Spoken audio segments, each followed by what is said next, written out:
Hello guys, so very good morning, good afternoon and अगला video आ चुका है best strategy to revise labour costing. तो जैसे कॉस्ट शीट और सर्विस सेक्टर कॉस्टिंग में मैंने आपको पूरी strategy with all important questions with all module and past exam analysis आपको पूरा वीडियो शेयर किया था विथ रिवीजन वीडियो। वैसे ही इसके अंदर भी हम लोग लेबर कॉस्टिंग में भी वैसे ही हम लोग पूरा का पूरा रिवीजन ऐसे देखेंगे। हमारे पास सबसे पहले है रिवीजन वीडियो का क्यूआर और ये 1 घंटे का पूरा आपका लेबर कॉस्टिंग का रिवीजन रहने वाला है। आप लोग अगर इस रिवीजन का यूज करना चाहते हैं तो आप इस क्यूआर को स्कैन करके इजीली वो वीडियो ओपन करके आराम से इसका पूरा रिवीजन देख सकते हो। अगर आप इसको खुद से भी करना चाहते हैं तो मैं आपको बता दूं लेबर कॉस्टिंग के रिवीजन में 6 आवर्स आपको लगेंगे पहला रिवीजन करने में। और अगर आप एग्जाम के एक दिन पहले की प्लानिंग कर रहे हो तो मैं आपको बता दूं 2.5 घंटे में आपको ये पूरा का पूरा चैप्टर एक एग्जाम के एक दिन पहले रिवाइज कर लेना चाहिए। चैप्टर डिफिकल्ट नहीं है, चैप्टर बहुत इजी है। अगर आपको पूरा पीडीएफ चाहिए जो मैं आपको स्क्रीन पे दिखा रहा हूं तो आप इस क्यूआर कोड को स्कैन करके पूरा का पूरा पीडीएफ जो है वो भी आप डाउनलोड कर सकते हो। अब मैंने आप लोगों को इंपॉर्टेंट चीज बतानी है, दैट इज लेबर कॉस्टिंग में मेनली कौन कौन से टॉपिक्स आपको कवर करने चाहिए एग्जाम के लिए। तो लेबर कॉस्टिंग में एक तो आता है ऐसे क्वेश्चन जिसमें लॉस ऑफ कंट्रीब्यूशन निकालना आता है, जहां पे आपको लॉस कितना हुआ है बिकॉज ऑफ लेबर टर्नओवर वो आपसे पहला पूछा जाता है। दूसरा, लेबर टर्नओवर के अंदर वो लोग आपसे एलटीआर पूछते हैं, that is labour turnover ratio. उसका सीधा क्वेश्चन भी आता है, उसका रिवर्स क्वेश्चन भी आता है, तो वो वेराइटी आपको अच्छे से करनी चाहिए। बोनस प्लान्स में एक तो आप लोग हाल से रोवन का फॉर्मूले अच्छे से पढ़ लो। दूसरा, बोनस में हाल से रोवन में रिवर्स क्वेश्चन आते हैं। अर्निंग देके वो लोग आपसे एएच पूछ लेते हैं, अर्निंग देके आपसे एसएच पूछ लेते हैं। वो एक अच्छे क्वेश्चन है जो आप लोगों को ट्राई करने चाहिए। तीसरा, एक क्वेश्चन ही ऐसा है जिसमें मिनिमम अश्योरेंस वाला भी है कि एम्प्लॉयर उसको अश्योरेंस दे रहा है कम से कम इतना बोनस दूंगा अगर आपने प्रोडक्शन अचीव किया, वो वाला क्वेश्चन जरूर करना। एक ऐसा क्वेश्चन भी आता है जिसमें आपको बोला जाता है टाइम रेट, पीस रेट और हाल से रोवन से अर्निंग्स निकालो। तो चारों ऑप्शन दे देंगे, टाइम रेट से निकालो, पीस रेट से निकालो, हाल से निकालो, रोवन से निकालो। चारों से आपको अर्निंग्स निकालने वाला क्वेश्चन भी डायरेक्ट क्वेश्चन आ सकता है। अगर वो आपसे ओवर टाइम पूछते हैं तो ओवर टाइम के अंदर एक क्वेश्चन तो होता है treatment of overtime premium, वो उन्होंने सितंबर 2024 के एग्जाम में पूछ लिया है। दूसरा ओवर टाइम के अंदर होता है फैक्ट्रीज एक्ट वाला ओवर टाइम वाला क्वेश्चन, जो एक अकेला क्वेश्चन मॉड्यूल में भी है और अपने क्लास के नोट्स में भी कवर्ड है, वो आपको जरूर करना चाहिए। इसके बाद एक और टॉपिक आता है लेबर के अंदर, दैट इज वेजेस और लेबर कॉस्ट का कैलकुलेशन। इसके अंदर आप लोगों को पूरा फॉर्मेट था, बेसिक जोड़ेंगे प्लस वो आगे जाके मैंने लिखा भी है उसको, basic allowances, net wages, gross wages, PF, वो सारी चीजें उससे निकल के आ जाती है। अब लेबर कॉस्टिंग में एक्चुअली फॉर्मूला बेस्ड चैप्टर है, बहुत सारे फॉर्मूले हैं जो आप लोगों को फॉर्मूलाज है जो आप लोगों को पढ़ने पड़ेंगे, फॉर्मेट्स है जो आप लोगों को पढ़ने पड़ेंगे। सबसे पहले मैं आपके सामने रख रहा हूं लेबर टर्नओवर रेशियो के फॉर्मूले। अगर आप लोगों को याद है तो तीन मेन मेथड होती है एलटीआर को निकालने की। एक मेथड थी सेपरेशन, एक मेथड होती है रिप्लेसमेंट और एक मेथड होती है फ्लक्स मेथड। जो सेपरेशन मेथड होती है वो बोलती है नंबर ऑफ एम्प्लॉइज लेफ्ट देखो और उसके हिसाब से कितने एम्प्लॉय गए हैं उसके हिसाब से आपका एलटीआर कैलकुलेट होना चाहिए। रिप्लेसमेंट मेथड बताती है नंबर ऑफ एम्प्लॉय रिप्लेस्ड से आपका एलटीआर निकलेगा। और फ्लक्स मेथड बताती है दोनों को जोड़ दो, सेपरेशन और रिप्लेसमेंट को, और उससे आप एलटीआर निकाल सकते हो। इसमें एक चीज ध्यान रखना, फ्लक्स में दो फॉर्मूले बनते हैं। एक तो ये जब सिर्फ सेपरेशन और रिप्लेसमेंट लिया जाएगा, एक में हम सेपरेशन और सारी ज्वाइनिंग्स जोड़ देंगे। मतलब अगर joinings due to any expansion भी हुई है तो उसको फ्लक्स मेथड में जोड़ दिया जाता है। दोनों ऑल्टरनेटिव फॉर्मूले फ्लक्स मेथड में लगाए जा सकते हैं। अब एग्जाम में हम कौन सा लगाएंगे? सर अगर डायरेक्ट क्वेश्चन आता है और सारे डिटेल दे दी जाए तब तो आपको दोनों फॉर्मूले लगा के आंसर निकाल के आ जाना चाहिए। आप विदाउट एक्सपेंशन वाले वर्कर्स को जोड़ के भी फ्लक्स से फॉर्मूला निकालो और एक्सपेंशन वाले वर्कर्स को जोड़े बिना भी फ्लक्स से फॉर्मूला निकालो। ध्यान रखना, कई बार रिवर्स क्वेश्चन में क्लियर इंडिकेशन हो जाती है, समझ में आ जाता है कि फ्लक्स का कौन सा वाला फॉर्मूला हमें यूज करना रहेगा, तो उसके अकॉर्डिंगली आपको कोई फॉर्मूला फिर यूज करना पड़ेगा। एलटीआर में वो लोग एक चीज और पूछते हैं, इक्विवेलेंट एम्प्लॉई टर्नओवर। अगर मान लीजिए क्वेश्चन में आपसे इक्विवेलेंट एम्प्लॉई टर्नओवर पूछा है तो आपने मान लीजिए 3 महीने का एलटीआर निकाला तो आपको उसको 12 महीने पे ले जाना पड़ेगा। आपने 15 दिन का एलटीआर निकाला तो आपको उसको 365 दिन पे ले जाना पड़ेगा। इक्विवेलेंट मतलब what ever is the time period given in the question, make it year, calculate LTR for the year, that is called equivalent employee turnover. अगला आता है how to calculate loss of profit because of labour turnover. Yes, एक variety और जो आती है वो होती है लॉस ऑफ प्रॉफिट कैसे कैलकुलेट किया जाए। तो लॉस ऑफ प्रॉफिट क्या होगा लेबर टर्नओवर से, इसके लिए मैंने पूरा एक स्टेटमेंट बनाया है। इसके लिए आपको लॉस ऑफ कंट्रीब्यूशन निकालना पड़ेगा। इसके लिए आपको रेक्टिफिकेशन कॉस्ट अगर डिफेक्टिव्स हुए हैं ट्रेनिंग के दौरान तो उसकी रेक्टिफिकेशन कॉस्ट लेनी पड़ेगी। इसमें सेटलमेंट, रिक्रूटमेंट, ट्रेनिंग, ये सारी कॉस्ट ऐड करेंगे तो टोटल प्रॉफिट लॉस निकल के आता है। सबसे मेन कैलकुलेशन है सर कैसे निकाला जाए लॉस ऑफ कंट्रीब्यूशन। ये लॉस ऑफ कंट्रीब्यूशन निकालने के लिए आपको इस फॉर्मूले को यूज करना पड़ेगा। दैट इज कंट्रीब्यूशन जो भी अपना है वो divide by what ever is the actual hours minus reduce the unproductive training hours. ये वो आर है जितने घंटे आपने काम किया माइनस जितने अनप्रोडक्टिव ट्रेनिंग आवर्स है इसमें इंक्लूडेड उसको हटा दीजिए और इन दोनों को आप डिवाइड कर लीजिए और मल्टीप्लाई कर लीजिए जितने आवर्स एक्चुअली आपके लॉस हुए हैं। वो लॉस दो कारण से हो सकता है, डिले के कारण भी हो सकता है और ट्रेनिंग के कारण भी लॉस हो सकता है। इन दोनों को ऐड करके आप टोटल करके जो मल्टीप्लाई करेंगे उससे आपको कंट्रीब्यूशन लॉस आ जाएगा। और अगर कंट्रीब्यूशन लॉस आ गया तो कंट्रीब्यूशन लॉस में rectification cost of defective, settlement, recruitment और ट्रेनिंग कॉस्ट को आप ऐड कर दोगे तो आपको टोटल प्रॉफिट लॉस निकल के आ जाएगा। तो ये आपको इस पर्टिकुलर टॉपिक में ध्यान रखना है। अगला हम लोगों ने बोनस बोनस प्लान्स के फॉर्मूले जो है वो अपने को डिस्कस करने हैं। तो बोनस प्लान में क्या क्या फॉर्मूला आए थे, सबसे पहला फॉर्मूला है बेसिक टाइम वेजेस का, actual R into time rate per R. Basic formula है whatever is R H into R, that is हमारा बेसिक टाइम वेजेस का फॉर्मूला। बेसिक पीस वेज का फॉर्मूला होता है actual output into piece rate. पर मेरे को ये सेकंड फॉर्मूला ज्यादा समझ में आता है क्योंकि कई बार होता है क्वेश्चन आपको पीस रेट नहीं देता है। अगर आपको क्वेश्चन पीस रेट ना दे और आर ही दे दे तो आप स्टैंडर्ड आर का यूज करके भी बेसिक पीस रेट या बेसिक पीस वेजेस निकाल सकते हो। सेकंड फॉर्मूला होता है बेसिक पीस वेजेस का standard R into time rate.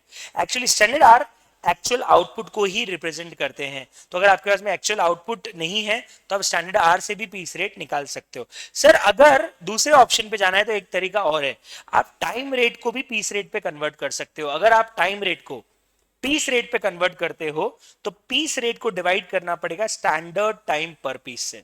Yes, piece rate को अगर आपने स्टैंडर्ड टाइम पर पीस से डिवाइड कर दिया तो आप इजीली टाइम रेट को पीस रेट में कन्वर्ट कर पाओगे। जैसे फॉर एग्जांपल 50 रुपए की पीस रेट है और एक यूनिट को बनाने में 2 आवर्स लग रहे हैं तो आपका टाइम रेट आ जाएगा 25 रुपीज। तो ऐसे टाइम रेट को पीस रेट और पीस रेट को टाइम रेट में इजीली कन्वर्ट किया जा सकता है। अब आता है हाल्से और रोवन प्लान का फॉर्मूला। ये बड़ा ही इजी फॉर्मूला है, आप लोगों को अच्छे से याद होगा। Actual R into rate into 1/2 standard R minus actual R into rate. इसमें हम लोग क्या करते हैं, whatever is the time saved उसका हाफ बोनस दे देते हैं।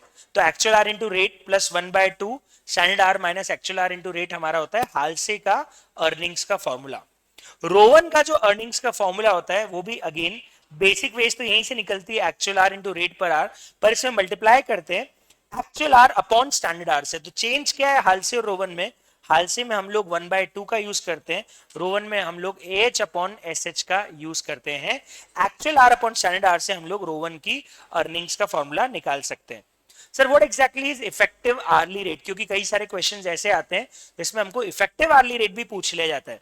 इफेक्टिव आर्ली रेट होता है पर आर आपने इफेक्टिव कितना कमाया। तो कैसे निकलेगा सर, इसका भी फॉर्मूला आप बता दीजिए। इसका फॉर्मूला होता है अर्निंग इंक्लूडिंग बोनस, मतलब जो अर्निंग हमने हाल्से प्लान से, रोवन प्लान से निकाली है उस अर्निंग को आप एएच से डिवाइड कर दीजिए। इससे जो फॉर्मूला तैयार होगा उसे हम बोलते हैं effective hourly rate. Per are effectively मैंने कितना अर्न किया है वो इससे निकल के आ जाता है। अब मैंने एक और चीज इसके अंदर ऐड कर दी, क्योंकि हम लोगों ने बोनस प्लान डिस्कस कर लिए, हम लोगों ने पढ़ लिया कि भैया कैसे लेबर टर्नओवर के क्वेश्चंस आ सकते हैं। एक और चीज आ सकती है लेबर कॉस्ट का फॉर्मेट। लेबर कॉस्ट कैसे निकाली जाए ये भी आपसे एग्जाम में पूछा जा सकता है। तो इसके लिए सबसे पहले ध्यान रखना, हम लोग बेसिक वेजेस में बोनस, अलोवेंसेज, जो भी परक्विसिट्स दे रहे हैं वो सब ऐड कर देंगे, चाहे वो टीए हो, चाहे डीए हो, चाहे मेडिकल अलोवेंस हो, सारे अलोवेंसेज और बोनस ऐड हो जाएंगे। ये जो आएगी इसे हम नाम देंगे ग्रॉस वेजेस। ये ग्रॉस क्यों है, क्योंकि ये वर्कर ने ओवरऑल अर्न किया है, लेकिन वर्कर को इसमें से कुछ पैसा काट के पैसा दिया जाता है। इसमें से एम्प्लॉई का कंट्रीब्यूशन और टीडीएस कटता है, तो आता है आपका नेट वेजेस। ये वो अमाउंट है जो वर्कर की जेब में नेट नेट गया है। अगर 100 रुपए का ग्रॉस है और 10 रुपए का टीडीएस कर गया तो वर्कर की नेट वेजेस या अर्निंग्स कितनी हो जाएगी, 90 रुपीस की। अब अगर मैं बोलूं कंपनी को वर्कर कितने का पड़ा, अगर लेबर कॉस्ट निकालनी है तो आप इंप्लॉई का जो माइनस किया था वो तो ऐड कर ही दीजिए, प्लस इंप्लॉयर ने जो अपनी जेब से और पीएफ और ईएसआई का कंट्रीब्यूशन मिलाया है उसको भी ऐड कर दीजिए। इन दोनों को जोड़ेंगे तो आ जाएगी आपकी लेबर कॉस्ट। तो लेबर कॉस्ट निकालना है तो आप ये देखो, अगर ग्रॉस है, सिर्फ ग्रॉस से जा रहे हो तो आप सिर्फ इंप्लॉयर जोड़िए, और अगर आप नेट से जा रहे हो मतलब एम्प्लॉई भी माइनस कर चुके हो तो एम्प्लॉई को तो ऐड कर ही लीजिए, साथ साथ में इसमें एम्प्लॉयर्स कंट्रीब्यूशन भी ऐड कर दिया जाएगा। अब इससे आ जाएगी आपकी लेबर कॉस्ट, और लेबर कॉस्ट को अगर मैं टोटल लेबर आवर में से आइडल टाइम और हॉलीडेज हटा दूं, मतलब अगर मैं लेबर में होने वाले नॉर्मल लॉस को माइनस कर दूं तो यहां से मुझे इफेक्टिव या प्रोडक्टिव लेबर आवर निकल के आ जाएंगे, और जो भी मेरे प्रोडक्टिव लेबर आवर होंगे उससे मुझे लेबर कॉस्ट पर आवर निकल के आ जाएगी। अगर एग्जाम में वो आपसे लेबर कॉस्ट पर आवर पूछ रहा है तो आपको लेबर कॉस्ट कैलकुलेट करने के बाद उससे प्रोडक्टिव आवर से डिवाइड करना पड़ेगा। टोटल लेबर आवर जो भी अवेलेबल है उसमें से जो भी आइडल टाइम और हॉलीडेज है उसको माइनस करके जो आवर्स आएंगे उससे डिवाइड करके आप लेबर कॉस्ट पर आवर निकाल सकते हैं। अब इसके बाद अगला सवाल आता है, what is the treatment of overtime premium, क्योंकि ये एक और पॉइंट है जो एग्जाम के अंदर वो लोग पूछ सकते हैं। What is the treatment of overtime premium, ये सितंबर 2024 के एग्जाम में as it is question note से छपके आ गया था। 4 ट्रीटमेंट बताए थे मैंने क्लास के अंदर आपको ओवर टाइम प्रीमियम के। पहला ट्रीटमेंट होता है या तो ओवर टाइम रेगुलर नेचर का है, if the overtime is of regular nature then what you need to do is आपको अपनी वेज रेट को ही इन्फ्लेट करना पड़ेगा, और अगर आप वेज रेट को इन्फ्लेट करते हो तो उसके लिए आपको पिछले साल के डेटा से वेटेड एवरेज रेट कैलकुलेट करनी पड़ेगी, उसी से आप अपनी लेबर कॉस्ट कैलकुलेट करोगे। क्वेश्चन पूछेगा how much is the labour cost charge to the job, तो उसके लिए आप पहले पिछले साल के डेटा से वेटेड एवरेज रेट निकालोगे और नंबर ऑफ आवर्स से मल्टीप्लाई करके लेबर कॉस्ट निकाल लोगे। लेकिन सर ये तो सब होगा जब ओवर टाइम रेगुलर हो, अगर ओवर टाइम इरेगुलर नेचर का है तो आपकी जो भी बेसिक वेज है, मतलब जो प्रीमियम नहीं नॉर्मल वेज पे करिए वो तो आपकी लेबर कॉस्ट में जाएगी, पर जो आपने प्रीमियम पे किया है वो आपको ओवरहेड्स मानना पड़ेगा, आप उसको लेबर कॉस्ट में नहीं ले आ सकते, दिए गए एक्स्ट्रा पैसे को आपको ओवरहेड्स मानना पड़ेगा। सर अगर ओवर टाइम की रिक्वेस्ट कस्टमर ने की है तब तो ऑफ कोर्स आप पूरे अमाउंट को कस्टमर से ले सकते हो, बेसिक तो हम ले ही रहे थे लेकिन प्रीमियम भी हम कस्टमर से लेबर कॉस्ट के फॉर्म में चार्ज कर सकते हैं क्योंकि कस्टमर ने ही ओवर टाइम की रिक्वेस्ट की है। फाइनली सर व्हाट अबाउट अगर ओवर टाइम एबनॉर्मल रीजन से हुआ है, तो अगर ओवर टाइम एबनॉर्मल रीजन से हुआ है तो आप सिर्फ बेसिक वेजेस जो नॉर्मल वेजेस लगनी चाहिए उसी को लेबर कॉस्ट का पार्ट मानोगे, ये एक तरह से एबनॉर्मल कॉस्ट हो गई बिकॉज एबनॉर्मल रीजन से हुआ है, इसे आप costing profit and loss account में ले जाओगे, प्रीमियम आपका P&L के अंदर जाएगा। Very nice. Now sir past exam का एनालिसिस ही बता दीजिए कि एग्जाम में कौन कौन से क्वेश्चंस कब कब आए थे, क्योंकि आपने टॉपिक्स तो सारे बता दिए, आपने फॉर्मूले भी सारे बता दिए, आपने उसको एक बार रिवाइज भी करा दिया, लेकिन सर अब पास्ट एग्जाम में कैसे हम पढ़े, तो मैंने पूरा एनालिसिस अटैच कर दिया है। सबसे ज्यादा क्वेश्चन अगर आए हैं तो हाल से और रोवन प्लान के आए हैं, 1 बार 2 बार 3 बार 4 बार, आई थिंक 4 बार के बाद 5 बार 6 बार, कम से कम 6 बार 7 बार, आउट ऑफ 13 अटेम्प्ट्स 7 अटेम्प्ट्स में उन्होंने हाल से और रोवन प्लान ही पूछा है। फिर दूसरा सबसे ज्यादा आया है लेबर कॉस्ट का कैलकुलेशन, जो आया है एक बार नवंबर 18 के अंदर, फिर एक बार आया है लेबर कॉस्ट का कैलकुलेशन,